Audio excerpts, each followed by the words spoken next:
সালাতে দোয়া কবুল হয়। সালাতে দোয়া কবুলের 3 জায়গা। একটা হচ্ছে তাকবীরে তাহরিমার পরে আমরা সানা পড়ি না, আমরা তো একটা পড়ি। আল্লাহর হাবিব সুন্নাহ এবং নফল নামাজে আরো পড়তেন সানা, ওই দোয়া কবুল হয়। 2 নম্বর জায়গা সালাতে সেজদায় পড়ে দোয়া করলে কবুল হয়।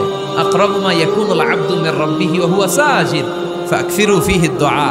বান্দা যখন সেজদায় লুটিয়ে পড়ে বান্দা আল্লাহর সবচেয়ে কাছে চলে যায়।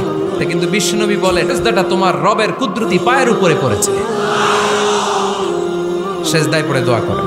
সালাম ফিরানোর আগে বিশ্বনবী দোয়া করতেন, লা ইউসাল্লিমান্না আহাদুকুম হাত্তা ইয়াতাআওয়াযা মিন আরবা'a। আল্লাহর হাবিব বললেন 4 জিনিস থেকে পানাহ না আছে আমার কোন উম্মত যেন সালাম না ফিরায়। তারা যেন পড়ে আল্লাহুম্মা ইন্নী আউযু বিকা মিন আযাবিল কবর, আউযু বিকা মিন আযাবি জাহান্নাম, আউযু বিকা মিন ফিতনাতিল মাহইয়া ওয়াল মামাত, আউযু বিকা মিন ফিতনাতিল মাসিহিদ দাজ্জাল। আল্লাহ কবরের আযাব থেকে বাঁচাও, আল্লাহ জাহান্নামের আগুন থেকে বাঁচাও, আল্লাহ জীবন মরণ